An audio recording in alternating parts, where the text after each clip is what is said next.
Welcome करता हूं आप सभी को एजुकेशन आर्ट्स के ऑनलाइन लर्निंग प्लेटफॉर्म पे। मैं अनवर आलम आपको पढ़ाने जा रहा हूं क्लास 12th हिस्ट्री के प्रीवियस ईयर क्वेश्चन 2023 के प्रीवियस ईयर क्वेश्चन है। देखिए, आप लोग साल भर पढ़े कि नहीं पढ़े इससे मुझे मतलब नहीं है। आप लोग जो मैं पढ़ा रहा हूं उसको ध्यान से पढ़िए। 100% जो पढ़ाऊंगा वही एग्जाम में आएगा। और इसीलिए मैं प्रीवियस ईयर क्वेश्चन और जो पिछले वीडियो में जो बना चुका हूँ वो आप आराम से जाके देख लीजिए। आप कम से कम 60 से 70% नंबर आसानी से ला सकते हैं, कम से कम अगर आप लाते हैं तो। ठीक है, आप साल भर कहाँ पढ़े नहीं पढ़े, देखिए 100 क्वेश्चन 100 ऑब्जेक्टिव आने वाला है। जैसे आप स्क्रीन पर देख रहे हैं कि 100 ऑब्जेक्टिव आने वाला है जिसमें से सिर्फ 50 का ही उत्तर देना है। तो आप प्रीवियस ईयर जो क्वेश्चन आपको कराया जा रहा है उसको आराम से देख लीजिए, कोई टेंशन मत लीजिए। आराम से प्रीवियस ईयर क्वेश्चन देखिए, उसको याद कर लीजिए। और कम से कम आपको प्रीवियस ईयर क्वेश्चन से मेरे पढ़ाए हुए क्वेश्चन कम से कम 40 से 50 आना ही पड़ेगा। कम से कम 40 नंबर का मतलब समझते हैं आप लोग? 2 3 दिन के क्लास में 2 दिन मेरा क्लास कीजिए, 2 3 दिन, और 40 से 50 नंबर मैं ऑब्जेक्टिव में प्रीवियस ईयर क्वेश्चन से दे दूंगा। और 20 नंबर मैं अलग से वीडियो लाऊंगा चुन कर जो कौन कौन से क्वेश्चन आने वाला है। वो आराम से आप लोग 60 से 70% नंबर ला सकते हैं। तो आप लोग टेंशन मत लीजिए। ठीक है, वीडियो को पूरा देखिए और जैसे बताया जा रहा है बस वैसा ही कीजिए। क्या कीजिए कि कॉपी और कलम लेकर बैठिए मेरे साथ, और जो क्वेश्चन आप सही बता रहे हैं उसको देखिए कितना आपसे सही हुआ कितना गलत, वो हमको कमेंट में बताइए। और हर एक क्वेश्चन को कमेंट में आंसर दीजिए, क्योंकि आप जब कमेंट में आंसर दीजिएगा तो वो क्वेश्चन जब आप हाथ से टाइप कीजिएगा तो आपको दिमाग में वो दौड़ेगा, आपको याद हो जाएगा। याद करने की ज़रूरत ही नहीं पड़ेगी। इसलिए आपसे गुजारिश है, दरख्वास्त है कि आप पेन और कॉपी लेकर बैठें और कितना सही हुआ कितना गलत ये भी बताएं, और हर एक क्वेश्चन को कमेंट बॉक्स में आंसर ज़रूर दें। चलिए हम स्टार्ट करते हैं अपना क्लास। फर्स्ट क्वेश्चन नंबर पहला है कि हड़प्पा सभ्यता किस युग की सभ्यता है? ऑप्शन नंबर ए है पूर्व पाषाण युग, ऑप्शन बी है नव पाषाण युग, ऑप्शन सी है लौह युग, और ऑप्शन डी है कांस्य युग। तो हड़प्पा सभ्यता किस युग की सभ्यता थी? ऑप्शन नंबर डी कांस्य युग बिल्कुल सही हो जाएगा। क्वेश्चन नंबर 2 है सिंधु घाटी के निवासियों को किस धातु का ज्ञान नहीं था? इसके लिए मैं एक ट्रिक बता चुका हूँ अपने चैनल पे। आप लोग जाके प्ले लिस्ट के हिस्ट्री के प्ले लिस्ट जब देखिएगा तो वहाँ पे इसका ट्रिक मिल जाएगा। फिर भी मैं यहाँ पे बता दे रहा हूँ क्योंकि आप लोग ये है कि आप लोग वीडियो जाके नहीं देखते हैं। आपको कितना आसान ट्रिक बताया जाता है, आप लोग मेहनत नहीं करते हैं। हम तो यहाँ से पूरा पहुँचा देते हैं। मेरा जो प्रयास है वो अपना तो मैं 100% दे रहा हूँ, बस आप ही नहीं दे रहे हैं। तो चलिए, इसके लिए ट्रिक है सोचता सिटी। ठीक है, क्या है? सोचता सिटी। देखिए, स से हो जाएगा सोना, च से चांदी, और त से तांबा, स से फिर शीशा, और ट से टीन। ठीक है, ये आप लोग कॉपी में लिख लीजिए क्योंकि मेरा स्क्रीन जो है छोटा है, मोबाइल है, इस पे मैं पूरा नहीं लिख सकता हूँ। ठीक, तो आप अगर नहीं लिख सकते हैं और नहीं समझ में आया तो मैं बड़ा बोर्ड पे उसको ट्रिक को मैं बता चुका हूँ, जाके चैनल के प्लेलिस्ट में हिस्ट्री के प्लेलिस्ट खोलिए, उसको देख सकते हैं। चलिए नेक्स्ट क्वेश्चन की ओर चलते हैं। ऐसे बहुत सारे ट्रिक बताई गई है चैनल पे, आप लोग वीडियो देखिएगा तब ना आपको ट्रिक मिलेगा। चलिए क्वेश्चन नंबर थर्ड है कि हड़प्पा किस नदी के किनारे स्थित है? इसके लिए भी ट्रिक मैं बता चुका हूँ। हड़प्पा किस नदी के किनारे स्थित है? ऑप्शन ए है सिंधु, ऑप्शन बी है ब्यास, ऑप्शन सी है सतलज, और ऑप्शन डी है रावी। तो हड़प्पा किस नदी के किनारे स्थित है? रावी नदी के किनारे स्थित है। बिल्कुल डी नंबर बिल्कुल सही हो जाएगा। हड़प्पा किस नदी के किनारे स्थित है? रावी नदी के किनारे स्थित है। ठीक है, ये आप लोग ऑप्शन नंबर डी मार्क कर लीजिएगा। चलिए नेक्स्ट क्वेश्चन। क्वेश्चन 4 है कि हड़प मोहनजोदड़ो किस भाषा का शब्द है? ऑप्शन ए है हिंदी, ऑप्शन बी है सिंधी, ऑप्शन ऑप्शन बी है सिंधी, ऑप्शन सी है उर्दू, और ऑप्शन डी है फारसी। तो मोहनजोदड़ो सिंधी भाषा का शब्द है। सिंधी सिंधी भाषा में मोहनजोदड़ो का अर्थ होता है मृतकों का टीला। क्या होता है? मृतकों का टीला। आप कमेंट में इसको भी लिखते रहिएगा तो आपको याद हो जाएगा, याद करने की जरूरत नहीं पड़ेगी, ठीक है। ऑप्शन नंबर बी बिल्कुल सही हो गया, सिंधी भाषा। मोहनजोदड़ो किस भाषा का शब्द है? तो सिंधी भाषा का शब्द है, और सिंधी भाषा में मोहनजोदड़ो का अर्थ होता है, मोहनजोदड़ो का अर्थ होता है मृतकों का टीला। क्वेश्चन नंबर 5 है, कलकत्ता में एशियाटिक सोसाइटी की स्थापना किसने की? ऑप्शन ए है कनिंगम, ऑप्शन बी है फ्लीट फ्लीट ऑप्शन सी है डीसी सरकार, ऑप्शन डी है विलियम जोन्स। ठीक है, एक मिनट देख लेते, विलियम जोन्स। ठीक है, तो कलकत्ता में एशियाटिक सोसाइटी की स्थापना 1784 में किसने किया था?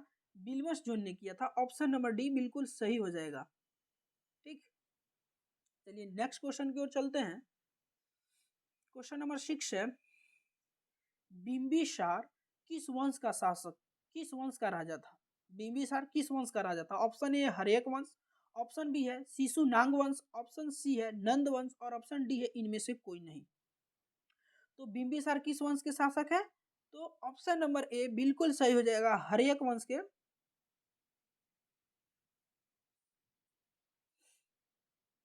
किधर गए? हर्यक, एक मिनट, हर्यक वंश। ठीक, क्वेश्चन नंबर 7 है, किस शासक को प्रियदर्शी कहा गया? ऑप्शन ए है अशोक, ऑप्शन बी है समुद्रगुप्त, ऑप्शन सी है चंद्रगुप्त, और ऑप्शन डी है बिंदुसार। तो प्रियदर्शी के नाम से अशोक को जाना जाता है। ठीक है, ऑप्शन नंबर ए बिल्कुल सही होगा। और ये मौर्य साम्राज्य के सबसे महान यानी सबसे शक्तिशाली कहे, ये सबसे महान सम्राट थे अशोक, मौर्य साम्राज्य के। ठीक, चलिए नेक्स्ट क्वेश्चन। ये थोड़ा कम दिखाई दे रहा है तो मैं पढ़ दे रहा हूँ क्या लिखा है। अभिज्ञान शकुंतलम के रचनाकार कौन है? क्वेश्चन नंबर 8 है, अभिज्ञान शकुंतलम के रचनाकार कौन है? ऑप्शन ए है कालिदास, ऑप्शन बी है वर्ण भट्ट, ऑप्शन सी है अश्वघोष, और ऑप्शन डी है कौटिल्य। ठीक, तो कौटिल्य कौन सा ऑप्शन? इसमें ऑप्शन नंबर ए बिल्कुल सही हो जाएगा, कालिदास। और ये अश्वघोष क्या लिखे थे? ये बौद्ध चरित्र पुस्तक लिखे थे। वर्ण भट्ट, वर्ण भट्ट क्या लिखे थे? तो ये प्रयाग प्रशस्ति लिखे थे, और कौटिल्य अर्थशास्त्र लिखे थे। ठीक है, ये आप लोग याद रख लीजिएगा, क्योंकि देखिए क्वेश्चन एक है लेकिन इस पे कितना क्वेश्चन कवर हो गया, कितना क्वेश्चन जान गए, तो आप ऐसे ऐसे क्वेश्चन जान गए जो बोर्ड एग्जाम में आ सकता है। ठीक, क्वेश्चन नंबर 9 है, भारत का नेपोलियन किसे कहा जाता है? ऑप्शन ए है अशोक, ऑप्शन बी है समुद्रगुप्त, ऑप्शन सी है अकबर, ऑप्शन डी है चंद्रगुप्त मौर्य। तो भारत के नेपोलियन के नाम से समुद्रगुप्त को जाना जाता है। किसको जाना जाता है? समुद्रगुप्त को। और यूरोप का यूरोप का समुद्रगुप्त किसे कहा जाता है? तो नेपोलियन को कहा जाता है। ये दोनों क्वेश्चन में से कोई एक पूछ सकता है। ठीक, क्वेश्चन नंबर 10 है, भारत महाभारत में गंगापुत्र के नाम से किसे जाना जाता है? ऑप्शन नंबर ए है शांतनु, ऑप्शन बी है भीष्म, ऑप्शन सी है दुर्योधन, और ऑप्शन डी है कुशनी। तो भीष्म को गंगापुत्र के नाम से भी जाना जाता है।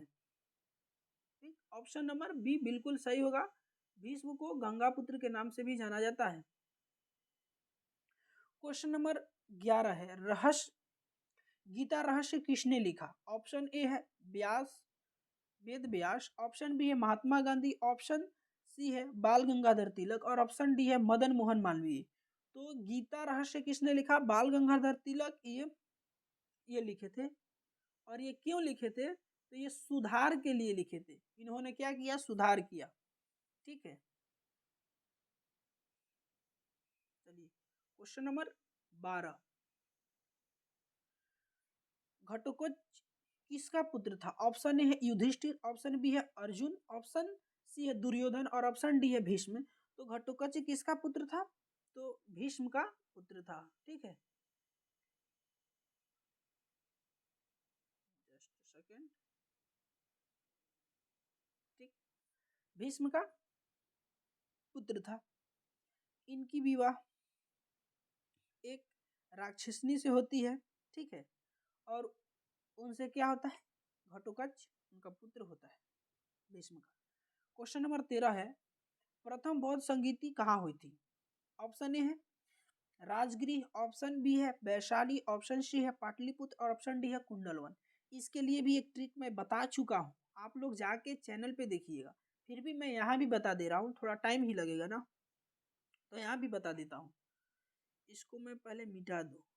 चलिए, अब इसके लिए ट्रिक क्या है?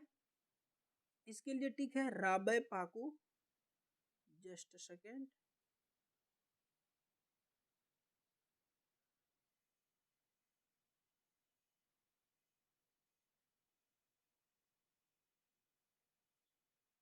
राबे पाकू अकाअक,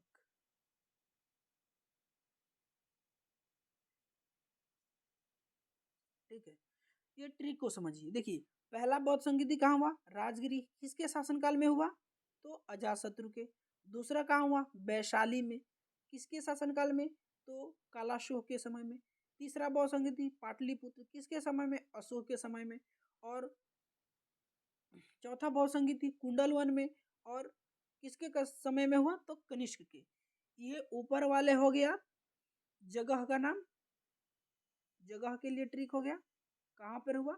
और ये हो गया किसके शासनकाल में हुआ, शासन, ठीक है। इसको कॉपी में नोट कर लीजिए, ठीक। और देखिए कितना बेहतरीन ट्रिक है। पहला भी बौद्ध संगीति पूछ सकता है, दूसरा भी पूछ सकता है, तीसरा भी पूछ सकता है, चौथा भी पूछ सकता है।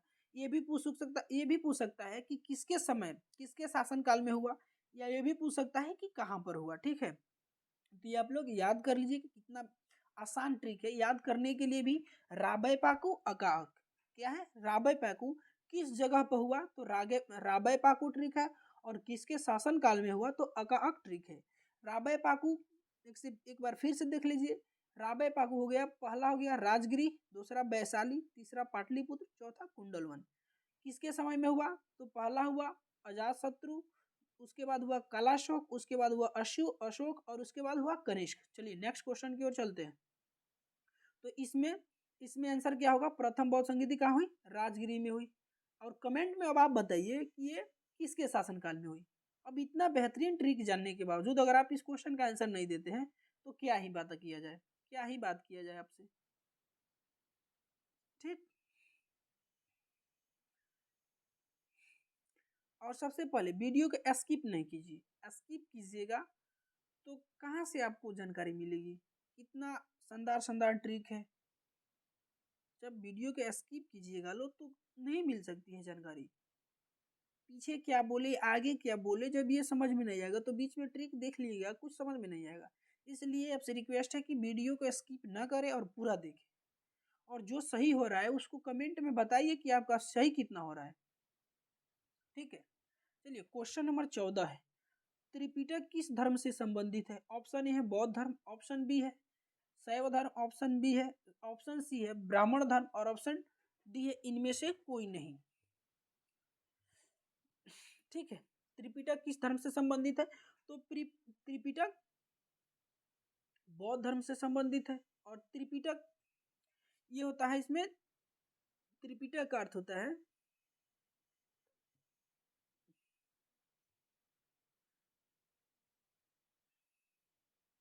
त्रिपिटक यानी 3 पुस्तकों का इसमें समाहार है, ठीक है। जिसमें जिसमें है अभिधम्म पिटक, सुत्त पिटक, विनय पिटक, ठीक है। अगर आप लोग इसके बारे में पूरा जानकारी देखना चाहते हैं तो जाके चैनल के प्लेलिस्ट की वीडियो देखिए, आपको जानकारी मिल जाएगा। ये ऑब्जेक्टिव सेशन है और मैं पूरा यहाँ पे जानकारी नहीं दे सकता हूँ क्योंकि और भी क्वेश्चन को हमको हल करना है। आप लोग क्लास जाके देखिए, वहाँ पे आपको पूरा फुल इसका जानकारी मिल जाएगा। चलिए क्वेश्चन नंबर 15 है, सांची का स्तूप किस राज्य में स्थित है? ऑप्शन ए है बिहार, ऑप्शन बी है उत्तर प्रदेश, ऑप्शन सी है मध्य प्रदेश और ऑप्शन डी है कर्नाटक। तो सांची का स्तूप मध्य प्रदेश के रायसेन जिला में है। अगर जिला पूछेगा तो मध्य प्रदेश के रायसेन जिला, अगर राज्य पूछा तो मध्य प्रदेश, ठीक है। दोनों आप जान लीजिए, जिला भी पूछ सकता है। जो फर्स्ट सीटिंग में हुआ था, ये सेकेंड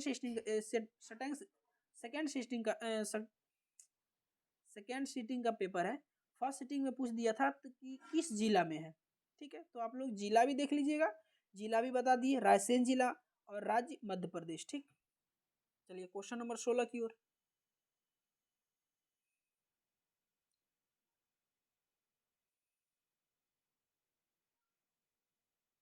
क्वेश्चन नंबर 16 है, जीतल किस धातु का बना हुआ सिक्का होता था। देखिए फर्स्ट सीटिंग में भी पूछा है, सेकेंड सीटिंग में पूछ दिया, थोड़ा बदल दिया।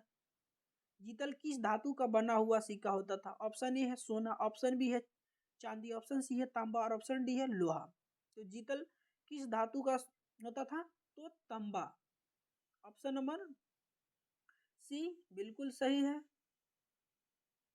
ठीक, याद कर लीजिए लो। और क्वेश्चन नंबर 17 है, अकबरनामा की रचना किसने की। ऑप्शन ए है अमीर खुसरो, ऑप्शन बी है अल बुरूनी, ऑप्शन सी है इब्न बतूता और ऑप्शन डी है अबुल फजल। ठीक है, तो अकबरनामा की रचना किसने किया था, अबुल फजल ने किया था। ठीक है, अबुल फजल। इब्न बतूता के पुस्तक का नाम क्या है, तो किताब उल रेहला। अल बुरूनी की पुस्तक का नाम क्या है, तो किताब उल हिंद। और ये दोनों पुस्तक किस भाषा में लिखी गई थी, तो दोनों पुस्तक अरबी भाषा में लिखी हुई थी। अल पूछ देगा कि अल बुरूनी किस भाषा का जानकार नहीं है, तो अल बुरूनी यूनानी भाषा का जानकार नहीं था। ठीक है, चलिए नेक्स्ट क्वेश्चन। क्वेश्चन नंबर 18 है, तंबाकू का सेवन सर्वप्रथम किस मुगल सम्राट ने किया। ऑप्शन ए है अकबर, ऑप्शन बी है जहांगीर, ऑप्शन सी है शाहजहां और ऑप्शन डी है औरंगजेब। तो तंबाकू का तंबाकू का सर्वप्रथम किस मुगल सम्राट ने किया, तो अकबर उसको शुरू किया था। ठीक, अकबर अकबर तंबाकू खाता था। उसके बाद क्या किया कि जहांगीर उसको बंद कर दिया।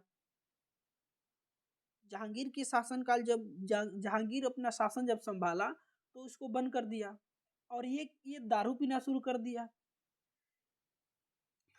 एक चलिए वो क्लास की बात है, क्लास में आप लोग देखते तो ज़्यादा अच्छा रहता। यहाँ पे बहुत कम बात, सीधे हम ऑब्जेक्टिव देखते हैं, कितना ही इसमें बताया जाए, आप लोग क्लास तो करते नहीं हैं। चलिए क्वेश्चन नंबर 19 है, अकबर अकबर का शासक के रूप अकबर का शासक के रूप में कार्यकाल क्या है। ऑप्शन ए है ऑप्शन ए है 1530 से 1540 ईस्वी, ऑप्शन बी है 1556 से 1605 ईस्वी, ऑप्शन सी है 1605 से 1627 और ऑप्शन डी है 1627 से 1658। ठीक है, तो अकबर का शासनकाल 1656 से 1605 था।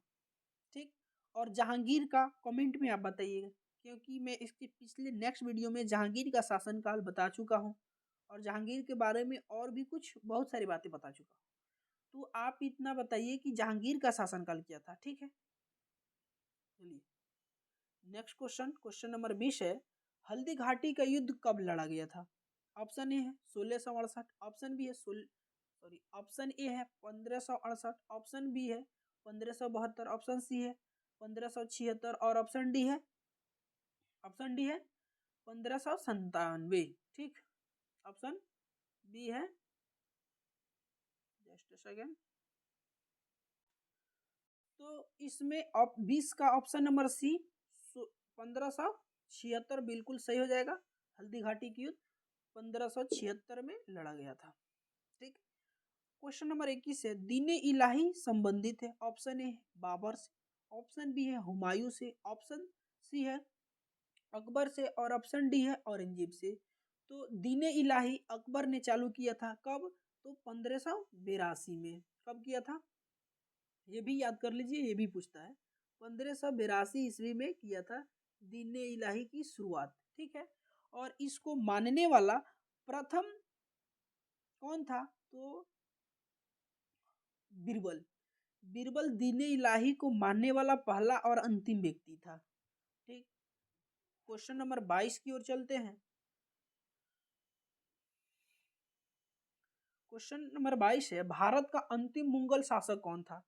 ऑप्शन ए है शाहजहां, ऑप्शन बी है मोहम्मद शाह, ऑप्शन सी है औरंगजेब और ऑप्शन डी है बहादुर शाह जफर।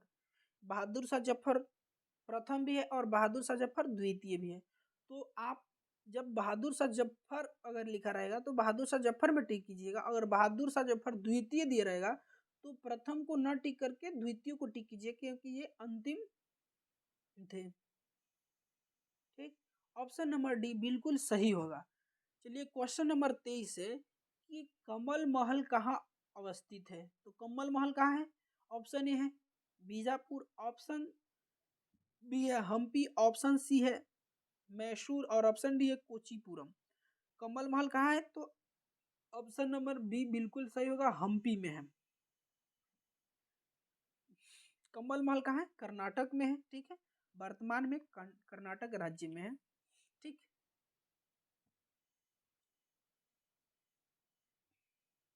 क्वेश्चन नंबर 24 आयंगर व्यवस्था संबंधित है। ऑप्शन ए है मुगल साम्राज्य से, ऑप्शन बी है विजयनगर साम्राज्य से, ऑप्शन सी है बहमनी साम्राज्य से और ऑप्शन डी है दिल्ली सल्तनत से। तो आयंगर व्यवस्था विजयनगर साम्राज्य से संबंधित है। ठीक, just a second, option number B. और आप ये बताइएगा कि विजयनगर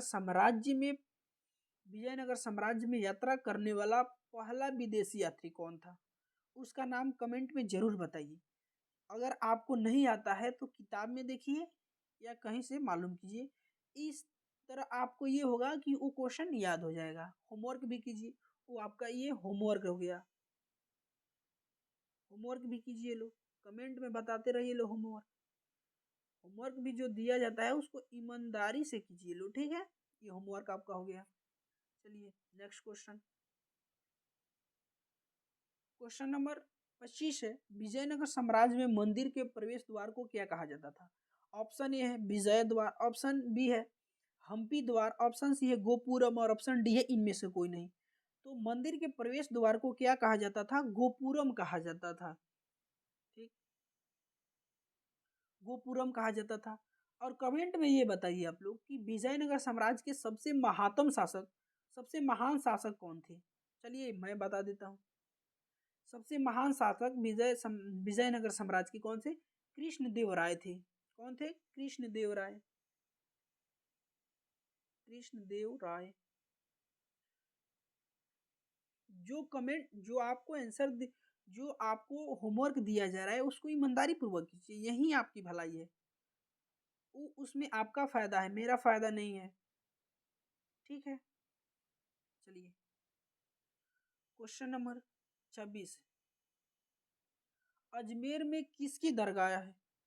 ऑप्शन ए है निजामुद्दीन औलिया, ऑप्शन बी है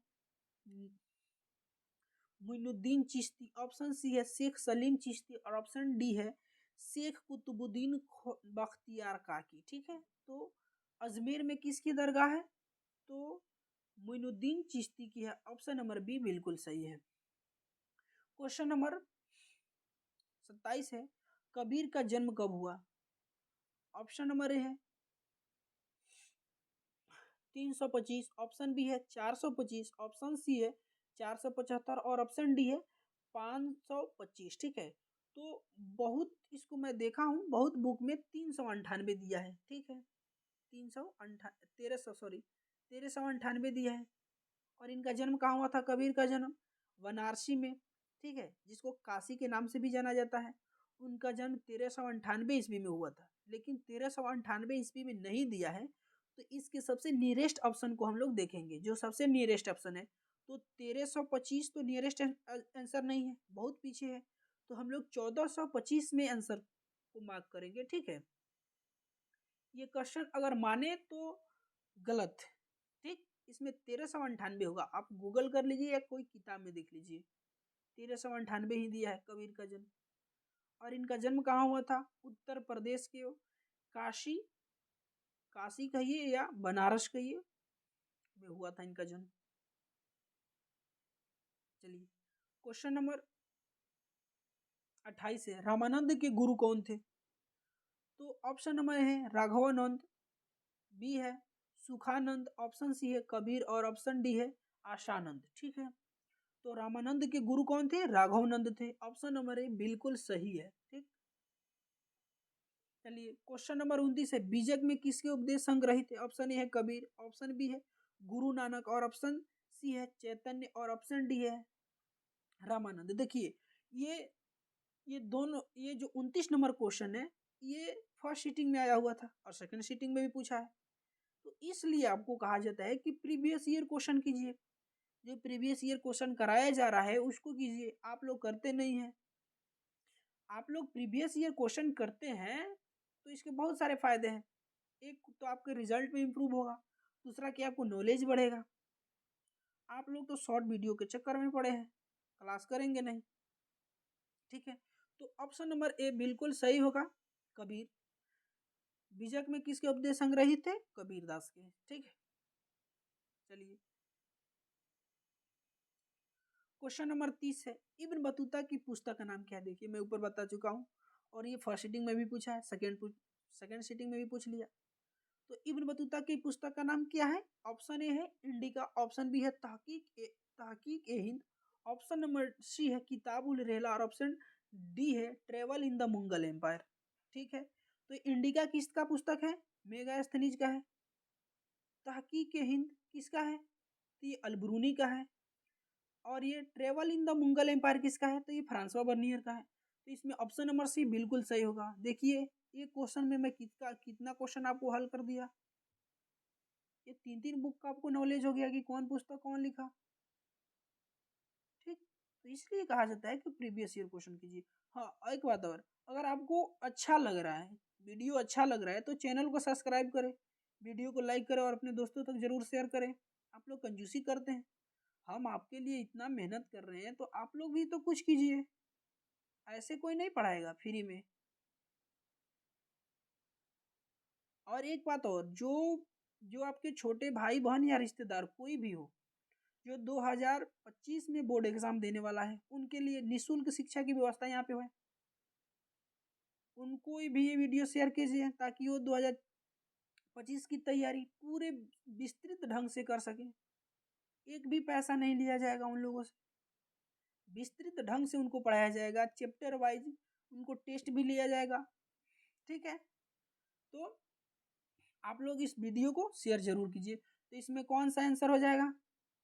किताबुल रहला। चलिए क्वेश्चन नंबर 31 है, चंद्रगुप्त मौर्य के समय आने वाले प्रसिद्ध विदेशी यात्री कौन था?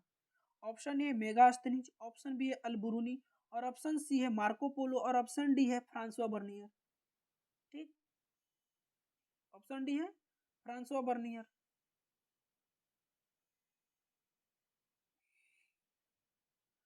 तो ऑप्शन नंबर ए बिल्कुल सही होगा, मेगास्थनीज चंद्रगुप्त मौर्य के दरबार में राजदूत के, यूनानी राजदूत के सेल्यूकस निकेटर के राजदूत के रूप में ये चंद्रगुप्त मौर्य के दरबार में आए थे। ठीक है, और इन्होंने एक पुस्तक लिखा जिस पुस्तक का नाम है इंडिका। ठीक है, अलबरूनी मोहम्मद गजनवी के शासनकाल में भारत आए थे। अलबरूनी का जन्म उज्बेकिस्तान के ख्वारिज़म में हुआ था। ठीक है, और ये पूछ देगा अलबरूनी कहाँ के रहने वाले थे, तो ख्वारिज़म के। किस देश पूछेगा, या तो ख्वारिज़म देगा या अफगान उज्बेकिस्तान देगा। ठीक है, और फ्रांसवा बर्नियर ये फ्रांस के रहने वाले थे और इन्होंने 17वीं शताब्दी में यात्रा कर रहे थे। फ्रांसवा बर्नियर 17वीं शताब्दी में और अलबरूनी ये 10वीं शताब्दी में, 10वीं नहीं 11वीं शताब्दी में, अलबरूनी 11वीं शताब्दी में यात्रा कर रहे थे। और मार्को पोलो ये इटली के रहने वाले थे। मार्को पोलो कहाँ के रहने वाले थे? मार्को पोलो कहाँ के रहने वाले थे? इटली के रहने वाले थे।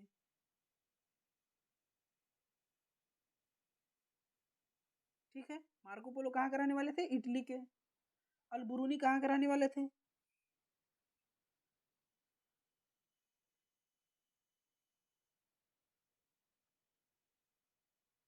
अलबरूनी कहाँ के रहने वाले थे?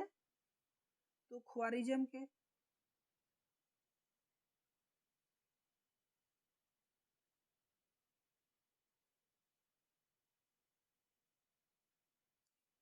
उज्बेकिस्तान, ख्वारिज़म कहिए या उज्बेकिस्तान।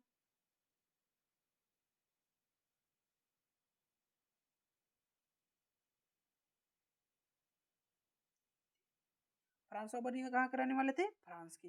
ये तो आपको मालूम ही चल गया। और मेगास्थनीज ये यूनान के रहने वाले थे। ठीक है, चलिए क्वेश्चन नंबर 32 की तरफ चलते हैं। देखिए, इतना मेहनत आपके लिए हो रहा है तो आप भी इसको मेहनत कीजिए, वीडियो को बढ़िया से देखिए, बस यही तो है। और अगर लोग प्रीवियस ईयर क्वेश्चन करते हैं तो आप एग्जाम दे के आइएगा, आपको मालूम चलेगा कि किस तरह के क्वेश्चन पूछे गए हैं। प्रीवियस ईयर क्वेश्चन से ये फायदा होगा कि किस तरह के क्वेश्चन पूछे गए ये अनुमान लग जाएगा। और ये तो 100% है कि प्रीवियस ईयर क्वेश्चन से कम 40 से 50 क्वेश्चन आते हैं, जिसमें से 100 क्वेश्चन दिया होगा, 50 ही आपको मार्क करना है, तो 50 नंबर आपका तो इसी तरह आ गया। ठीक है, सोचिए। चलिए क्वेश्चन नंबर 32 है, बक्सर का युद्ध कब लड़ा गया? ऑप्शन ए है 1600 में, ऑप्शन बी है 1750 में, ऑप्शन सी है 1757 में, और ऑप्शन डी है 1764 में। ठीक है, बक्सर का युद्ध कब लड़ा गया? तो बक्सर का युद्ध 1764 में लड़ा गया।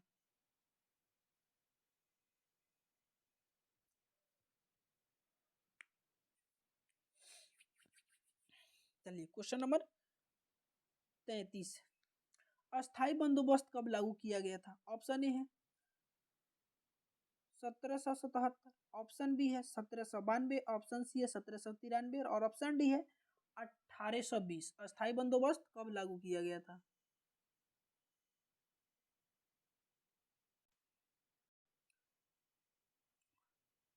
तो इसमें ऑप्शन नंबर सी बिल्कुल सही होगा। अस्थाई बंदोबस्त 1793 में लागू किया गया। चलिए क्वेश्चन नंबर 33 की ओर चलते हैं, 34 की ओर। फ्रांसिस बुकानन किस देश का रहने वाला था? ऑप्शन ए है भारत, ऑप्शन बी है फ्रांस, ऑप्शन सी है ब्रिटेन और ऑप्शन डी है पुर्तगाल।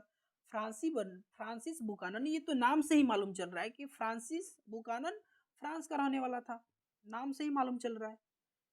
जब इसका नाम आप लोग देख रहे हैं कि यह फ्रांसिस के नाम में ही लगा है फ्रांसिस, यानी ये फ्रांस का रहने वाला था, फ्रांसिस बर्नियर।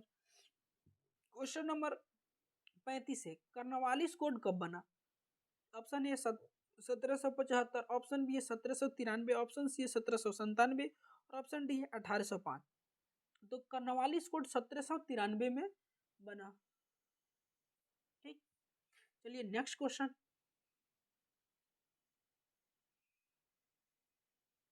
क्वेश्चन नंबर 36 है, संथाल विद्रोह का नेता कौन था? ऑप्शन ए है बुद्धू भगत, ऑप्शन सी है सिंधु एवं कान्हू, ऑप्शन सी है जतरा भगत, ऑप्शन बी है बिरसा मुंडा। ये भी फर्स्ट सेकंड में क्वेश्चन पूछा हुआ है। ठीक, ये भी फर्स्ट सेटिंग में क्वेश्चन पूछा हुआ है। तो इसमें ऑप्शन नंबर बी बिल्कुल सही होगा, सिंधु एवं कान्हू संथाल विद्रोह के नेता थे। चलिए क्वेश्चन नंबर 37 है, किस युद्ध के उपरांत ईस्ट इंडिया कंपनी को बंगाल, बिहार एवं उड़ीसा की दीवानी प्राप्त हुई? ऑप्शन ए है प्लासी युद्ध, ऑप्शन बी है बक्सर युद्ध, ऑप्शन सी है पानीपत युद्ध और ऑप्शन डी है हल्दी घाटी युद्ध। तो बक्सर के युद्ध के बाद ईस्ट इंडिया कंपनी को बिहार, बंगाल और उड़ीसा पर क्या हुआ? अधिकार प्राप्त हो गया। ठीक, ऑप्शन नंबर बी बिल्कुल सही है। चलिए नेक्स्ट क्वेश्चन, क्वेश्चन नंबर 38 की तरफ चलते हैं। क्वेश्चन नंबर 38 है कि डलहौजी की नीति को क्या कहा जाता था? ऑप्शन ए है सहायक संधि, ऑप्शन बी है अस्थाई बंदोबस्त, ऑप्शन सी है हड़प नीति या व्यपगत नीति, ऑप्शन डी इनमें से कोई नहीं। तो डलहौजी की नीति को क्या कहा जाता है? हड़प नीति कहा जाता है। ठीक है,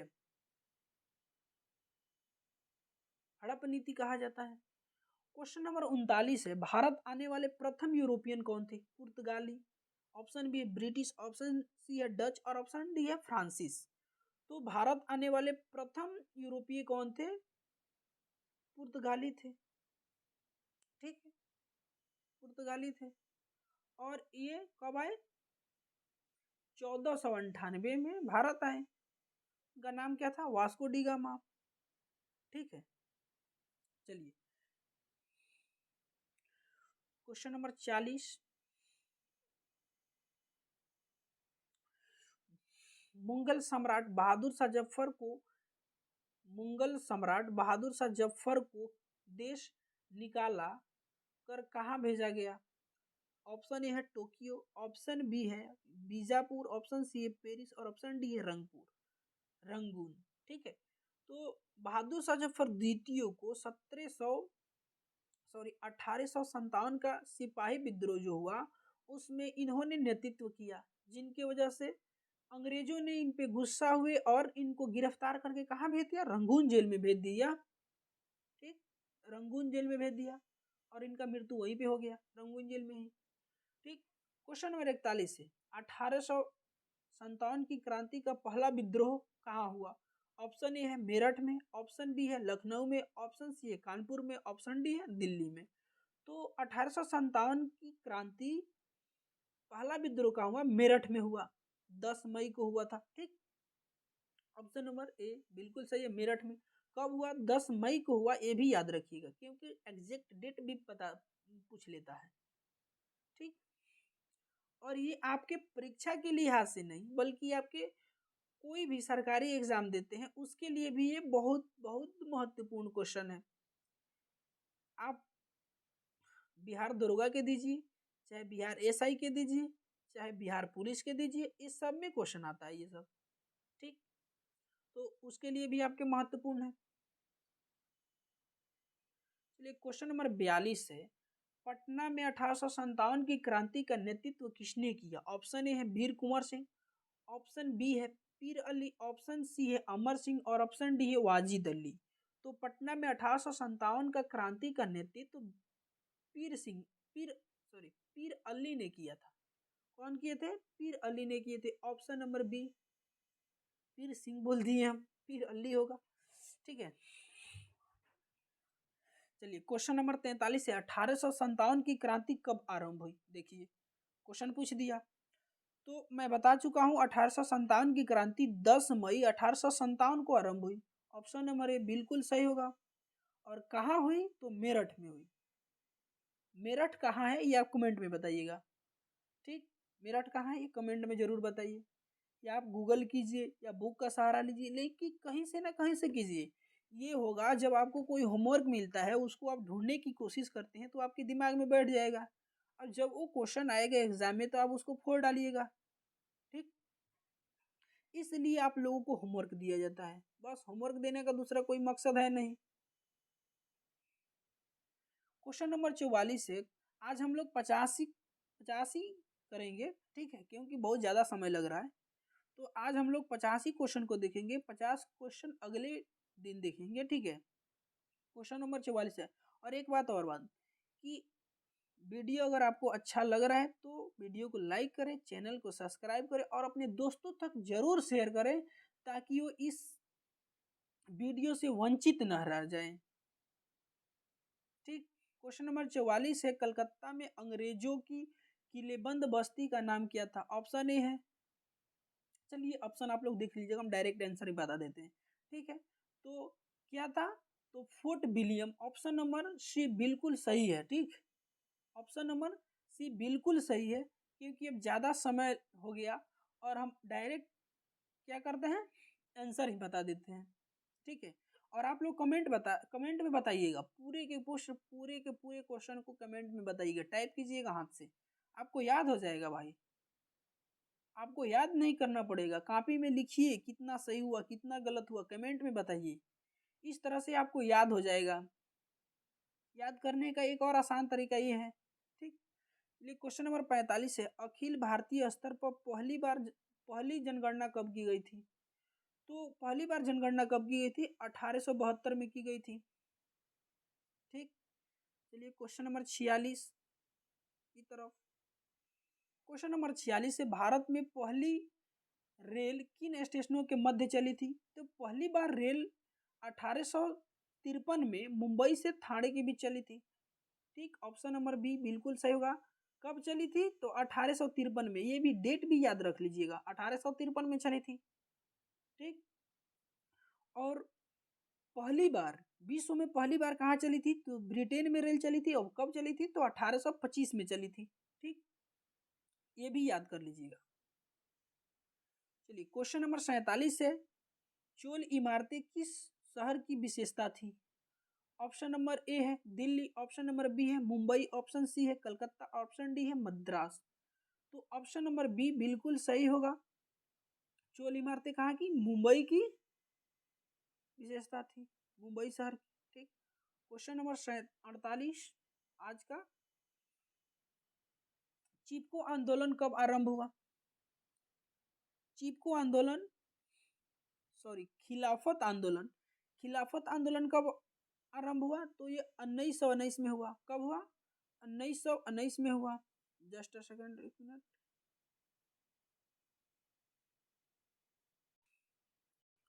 चलिए क्वेश्चन नंबर, आज का सेकंड लास्ट क्वेश्चन है, सेकंड और लास्ट। तो 49 नंबर क्वेश्चन है, महात्मा गांधी ने पहला किसान आंदोलन कहाँ शुरू किया? तो पहला किसान आंदोलन कहाँ शुरू किए थे? चंपारण में। कब किए थे? तो 1917 में। कब किए? चंपारण में किए। और कब किए? ठीक, तो 1917 में किए। ठीक है। इसे नील क्रांति के नाम से भी जाना जाता है, इसे नील क्रांति के नाम से भी जाना जाता है।